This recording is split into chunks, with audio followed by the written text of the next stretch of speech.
October 7th, 2023. The world watched as rockets lit up the sky and headlines screamed the resurgence of another bloody chapter in the Israeli-Palestinian conflict. Over 1,000 civilians were killed, families torn apart, borders sealed, and retaliation surged. It felt like history repeating itself again. But what if it's not just history? What if it's not just politics? What if it's not even about land? Not ultimately. We've been told this is a war over territory, a fight between nationalism and resistance, between security and occupation. But what if the violence is merely a symptom of something far older, far deeper, far more sacred that's been fractured? A covenant, once spoken under open skies to a man named Abraham, now torn between descendants who both believe it was meant for them. This is not just a conflict between nations. This is a story of inheritance misunderstood and promises contended. A story that has never really ended, only shifted form. 3,000 years ago, this land bore the footsteps of tribes who believed they were chosen. Kingdoms of Israel and Judah stood where modern cities now rise in tension. Philistine settlements once lined the coastal stretch we now call Gaza. These were not vague tribal movements in distant past. They were seeds of today's war, buried in sacred memory and watered with centuries of exile, return, and revenge. The moment we treat this as just another geopolitical flashpoint, we miss the real danger. We stop asking the harder questions. What was the original promise? Who was it for? And what happens when both sides grow up believing they are the rightful heir? This is not a war that began in 1948. It didn't begin in 1967 or even in the days of the British Mandate. It began the moment a covenant was made and then misunderstood. What if the cries we hear today are not just from grieving mothers, but echoes of a covenant crying out from the dust of forgotten altars? What if the war isn't over land, but over memory, over inheritance, over a sacred trust that has been claimed, but not carried? Before we can understand the rockets, the checkpoints, the walls and flags, we have to return to the first promise, the first fracture, the first misunderstanding, because only then can we begin to see that this war may not just be between two peoples, but between what was once sacred and what has been broken. The covenant began with a whisper in the desert, a divine promise spoken not to a nation, but to a man, Abraham, chosen not for his power nor for his place, but for his willingness to walk in faith.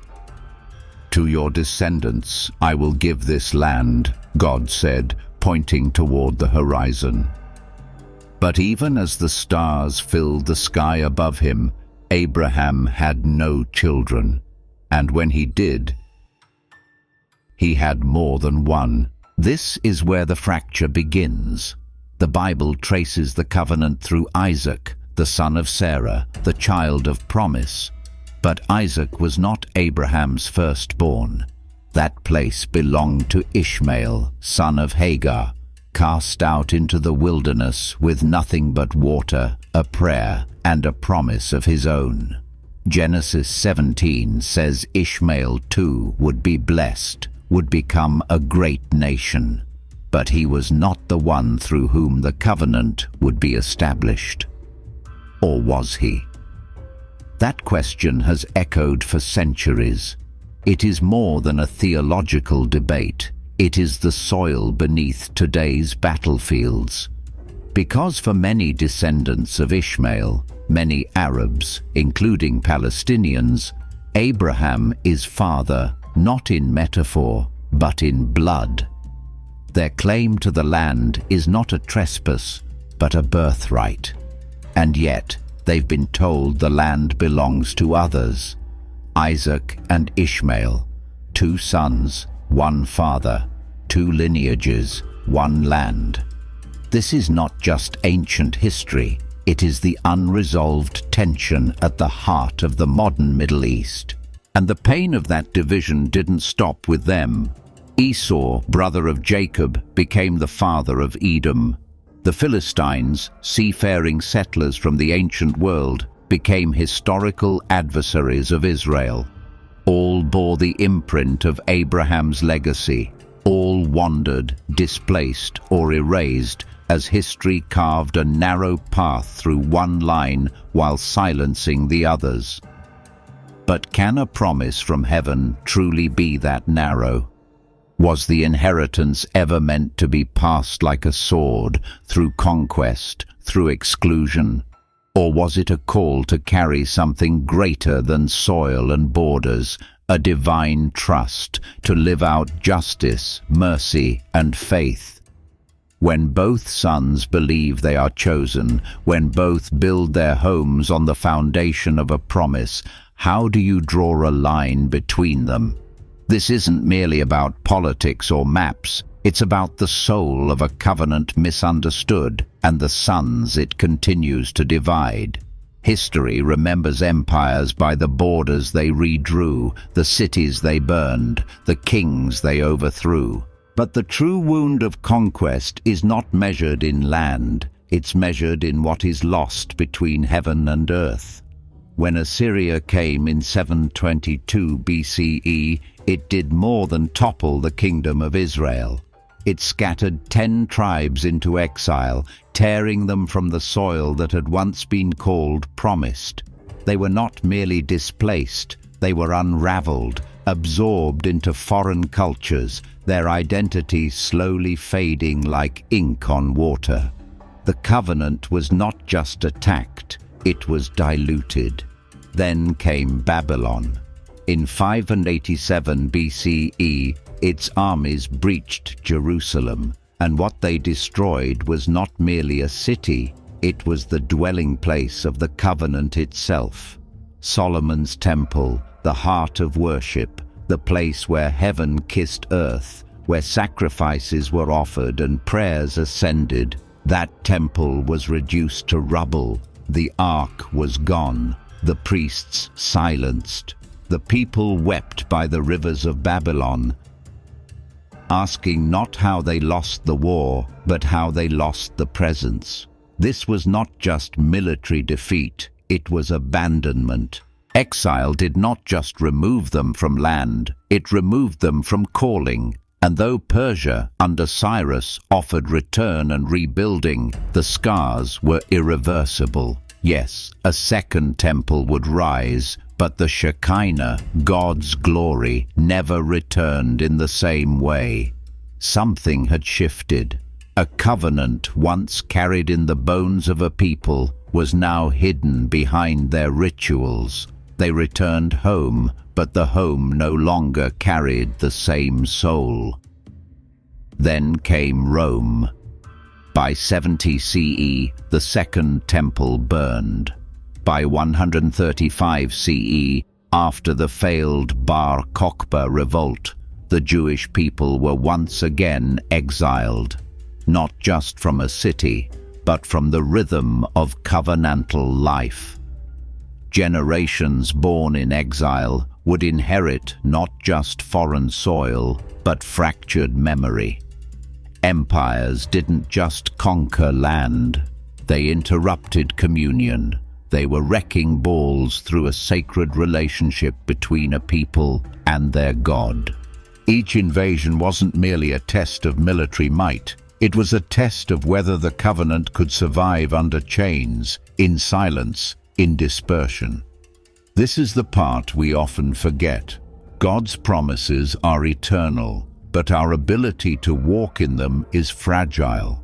The temple was not just a building, it was the symbol of alignment, and when it fell, it was not just stones that shattered. It was the mirror between heaven and earth. That mirror has yet to be restored, and the question remains, who remembers what was lost, and who still longs to find it? May 14th, 1948. After centuries of dispersion, persecution, and unspeakable suffering, including the horrors of the Holocaust, the Jewish people returned to their ancestral homeland and declared the rebirth of the State of Israel. For many, it was the fulfillment of prophecy, a moment of divine restoration long prayed for through tears and exile. Flags were raised, songs were sung, and generations that once wandered could finally say, "We are home." But on that same day, homes were emptied. Palestinian families fled, were expelled, or found themselves trapped in war. Entire villages vanished. Olive groves that had belonged to families for centuries were left behind. What for one people was a return, for another became displacement. What for one was a promise kept, for another was a world undone.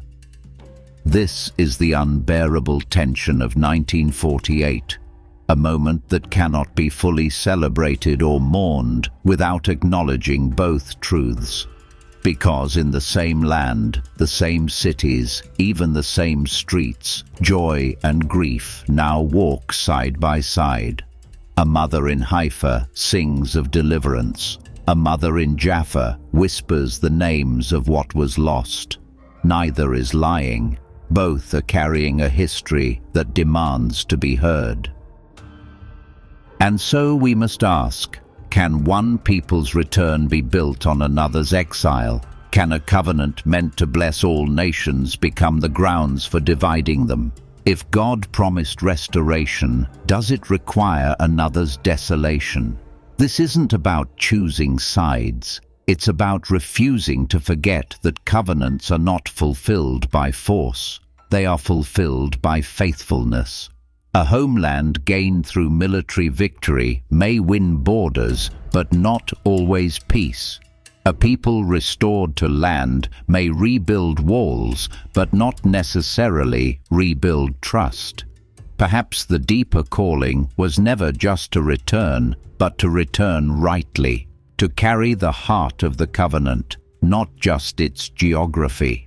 Because inheritance without reconciliation only leads to cycles. And if we continue to define fulfillment by exclusion, we risk losing the very sacredness we thought we were reclaiming. Maybe the harder truth is this: both those who came home and those who lost it are standing on land soaked in promises and in grief. And the only way forward is to ask not just who belongs, but how we all might remember what belonging really means. In June of 1967, the sound of boots echoed across the cobblestones of the old city. After 6 days of war, the Israeli army took control of East Jerusalem, including the Western Wall, Judaism's holiest remaining site. Soldiers wept, rabbis blew the shofar, flags were lifted. For many, it was not just a military victory. It was the miraculous return to the heart of their spiritual inheritance. After nearly 2,000 years, they had come back to the city that held their memory, their longing, their God. But in the same moment, something sacred was pierced. Jerusalem had never been just a place. It was a name whispered in Psalms, a crown without a king, the city of peace that never knew peace. In Hebrew, Yerushalayim. In Arabic, Al-Quds. In every tongue, it is more than territory. It is testimony, a witness to covenant, betrayal, return, and rebellion. And yet now, this name, meant to echo eternity, was echoing gunfire. To claim Jerusalem is to step into a story no man can finish. And yet, Both sides tried. Borders were drawn, gates were guarded, sacred spaces were placed under sovereign flags. But sovereignty is not sanctity. Ownership is not holiness. And when the city that once housed the presence of God becomes a symbol of political conquest, we must ask, has something precious been lost? Who does Jerusalem belong to? The answer is not in treaties or tank lines. It is not in the UN or in the cries of victory or loss.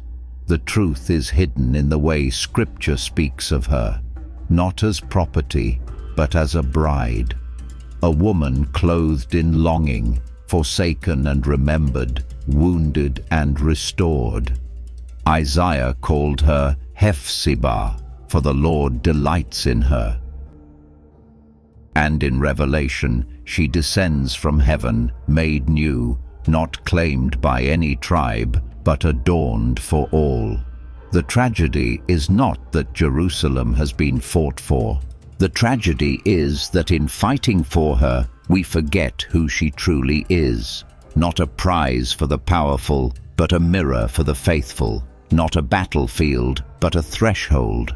A doorway between heaven and earth that was never meant to be conquered, only entered with clean hands and a humble heart. When the temple once stood, it was not built as a fortress. It had no weapons, no guards, no army, only worship, only incense, only covenant. And if we want Jerusalem to mean again what it once did, we must ask not how to possess her, but how to prepare her. Because the city that bears God's name does not belong to us. She belongs to the one who named her. And until we see that, we will keep bleeding over a gate we were meant to guard, not own. She was born in a refugee camp outside Ramallah. He grew up behind a concrete wall in southern Israel. Neither of them chose the war. Neither pulled a trigger, built a settlement, or launched a rocket. But both inherited a world already burning. They are children of the intifadas, not the architects, but the aftermath. They have never known a day without fences, patrols, or fear. And every morning they wake up inside a story written long before they took their first breath. The first intifada broke out in 1987. It was a grassroots uprising. Stones against tanks, homemade flags waved in defiance, children throwing rocks because they had nothing else to throw. The world watched in silence as soldiers met slingshots with rifles. By the time the second intifada erupted in 2000, hope had already begun to fade. Suicide bombings, checkpoints, retaliation, blood on both sides. Promises once inked in diplomacy dried into dust, and those who believed peace was possible now whispered their hopes in secret. But the most tragic consequence wasn't political, it was generational. A covenant, when kept, gives identity. It tells a child, you belong, you are blessed, you have a place. But when that covenant is broken, or worse, used as a weapon, it does something far more insidious. It teaches a child that their worth is negotiable, that survival must be earned, that if they do not fight, they will be forgotten. And so, both sides raised a generation not on hope, but on memory and grievance. The children of Gaza learn quickly where not to walk. The children of Stero sleep in bomb shelters. One draws birds flying free, the other draws sirens and smoke, and both wonder quietly if their lives are collateral for something too old to fix. These are not terrorists. These are not settlers. These are the broken heirs of a broken covenant. They do not chant ancient names to justify hatred. They whisper modern ones, friends, neighbors. cousins who never came home. The greatest tragedy is not that the land is still divided. It's that the covenant meant to guide, protect, and bless was never truly taught. Not in its wholeness, not in its heart. We taught boundaries instead of mercy, flags instead of faithfulness. And now we reap a generation who questions whether God ever meant what he said at all. But perhaps, in their eyes, in their ache, there is still something left to rescue. Because if there is to be a future, it won't be built by those who remember war best. It will be built by those who remember what the war took from them and dare to want it back. Not the land, not the power, but the promise that they too were meant to be blessed, that they too were written into something holy, and that the story does not have to end in ruins. Not every war ends with silence. Some leave behind songs, lamentations too holy to forget. Jerusalem is full of them, cracked in stone, caught in prayer, carried in the steps of those who still walk her alleys, as if searching for something more ancient than victory. And maybe that's what this story has always been about, not just land or lineage or law, but a covenant that was never fully kept, waiting in the dust to be remembered. The world watches this region like a fire that cannot be put out. But few dare to kneel beside the flame. Fewer still ask what it means to mourn with the city whose name means peace, yet rarely knows it.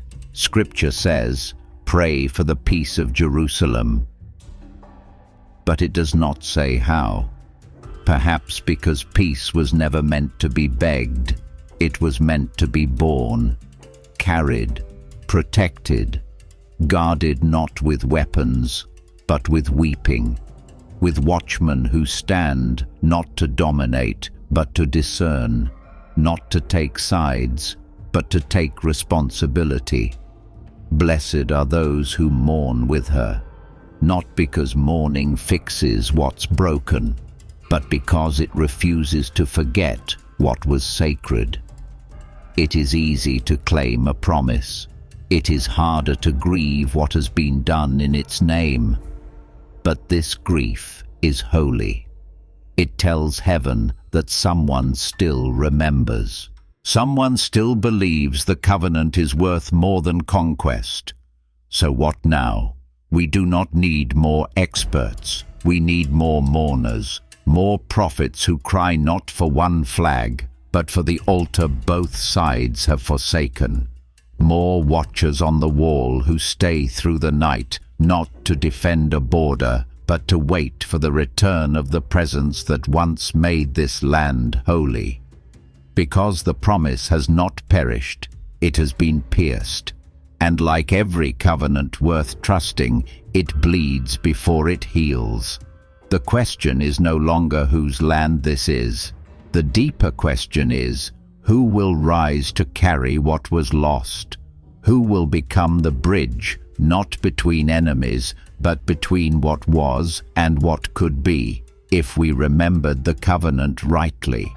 This is not just history, it is invitation to step closer, to mourn where others shout, to hold sacred what has been desecrated, and to believe with trembling hope that the one who first named this land still watches, still waits, and still calls forth those willing to keep the covenant alive, not in stone, but in spirit, not with claim, but with compassion. Blessed are those who mourn with her, for they will not be forgotten.